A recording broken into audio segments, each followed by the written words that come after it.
Eto na yung natikman namin na pinakamasarap na pagkakaluto ng kinamatisang manok. Yung sabaw nito, hindi galing sa tubig, kundi purong-puro na galing sa katas ng mga ricado. Unang gagawin dito, pagmamantikain muna ang manok. Buong sariwang manok ito, nasa mahigit 1 kilo lahat ito. Naglagay din ako dito ng konting luya lang. Para mapagmantika, lutuin sa malakas na apoy. Hintayin magtubig hanggang sa matuyuan nito ng tubig. Saka palang haluin at balibaliktarin. Subukan muna itong baliktarin. At pagka hindi na ito naninikit, saka palang ito pwedeng balibaliktarin. Pagka kasi hinalo-halo agad ito, lalo pa kung stainless steel ang pinaglutuan, pwedeng manikit sa lutuan. Imbes na mapagmantika, magkakanda pira-piray yung pagkakaluto ng manok. Ngayong napagmantika na, ilagay na ito buong ulo ng bawang.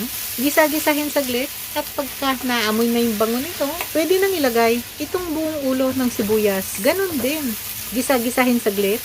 Yan o, mabango na. Pampaalat dito, 2 kutsara ng patis. Lutuin ng 1 minuto para mas mapalinamnam ang lasa nito sa sinabawan.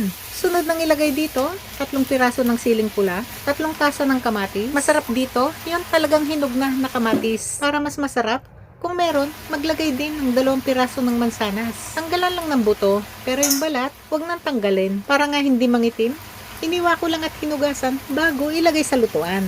Paghaluing mabuti, pag nakitang nagkatas na ang mga ricado at saka yung ganyan na kumukulo na ito, pwede nang takpan.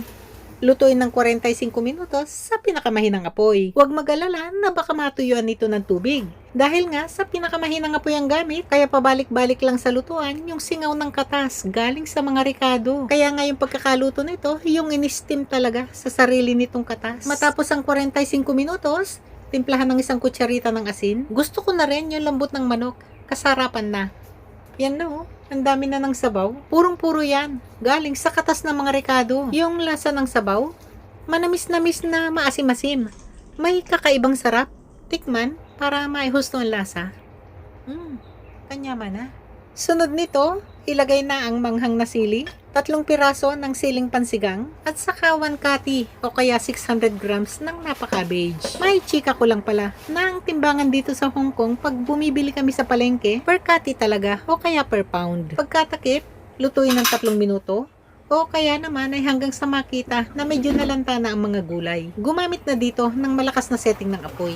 Paghaluin, lutuin hanggang sa makuha na yung gustong lambot ng pagkakaluto ng mga gulay. Alam nyo ba, nasa mga Chinese dito, hindi lang basta prutas ang mansanas. Inihahalo talaga ito sa mga iba't ibang lutuin dito. Sa sinabawan naman, naku, napakainam nito sa may ubo-ubo o kaya kati-kati sa lalamunan. Pati na rin dun sa may mga mahinang panunaw, sa mga bloated din o kaya dun sa mga kinakabag.